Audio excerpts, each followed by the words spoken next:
Por que o Irã odeia tanto Israel? A resposta está na Bíblia, e talvez você nunca tenha percebido. Você já se perguntou por que essas duas nações vivem em tensão constante e agora parecem à beira de uma guerra? A resposta é mais simples do que você imagina, e é isso que vou te contar agora. Mas atenção, não estamos falando do povo em si, estamos falando das raízes espirituais, políticas e proféticas que alimentam esse conflito há séculos. E para entender tudo isso, a gente precisa voltar no tempo. Antes de ser chamada de Irã, essa terra era conhecida como Pérsia. E acredite, ela aparece várias vezes na Bíblia. Foi o rei Ciro da Pérsia quem permitiu que os judeus saíssem do cativeiro da Babilônia e reconstruíssem o templo em Jerusalém. Esdras 1, verso 1 a 4. Ou seja, no início, a relação entre judeus e persas era boa, mas isso mudou. Durante o reinado de outro rei persa chamado Xerxes, ou Assuero, surgiu um homem que queria aniquilar todos os judeus da terra. O nome dele? Hamã. Isso está no livro de Ester. Hamã odiava os judeus, especialmente um deles, Mardoqueu, um homem fiel a Deus que se recusava a se curvar diante de Hamã. Ferido no orgulho,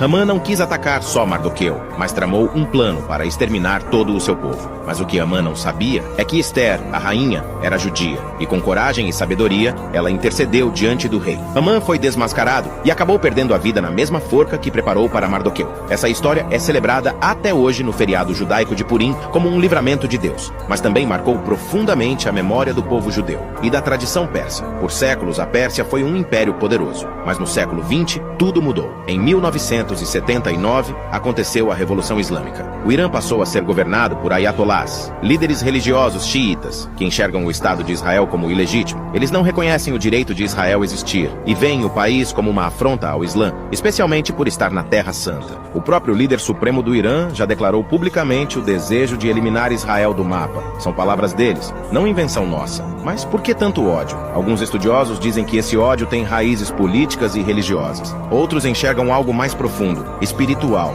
porque o mesmo espírito que agiu em Hamã é o mesmo que tenta se levantar até hoje para destruir o povo de Deus. Mas assim como no livro de Ester, Deus ainda guarda Israel. E o que a Bíblia diz sobre o futuro? No livro de Ezequiel 38, a Pérsia é mencionada como uma das nações que se levantarão contra Israel nos últimos dias, junto com Gog, Magog e outros povos do norte. A profecia diz que essas nações formarão uma coalizão e virão atacar Israel, mas Deus mesmo intervirá e mostrará ao mundo que ele é o Senhor. Ezequiel 38, 23 diz: Assim, mostrarei a minha grandeza e santidade e me revelarei aos olhos de muitas nações. Então saberão que eu sou o Senhor. O que está acontecendo hoje não é só política, é também espiritual. O conflito entre Israel e Irã não é algo novo. É antigo, profético e aponta para algo maior. Mas isso não deve gerar medo em nós. Deve gerar discernimento. Porque tudo o que a Bíblia previu está se cumprindo diante dos nossos olhos. Se você assistiu até aqui, comente.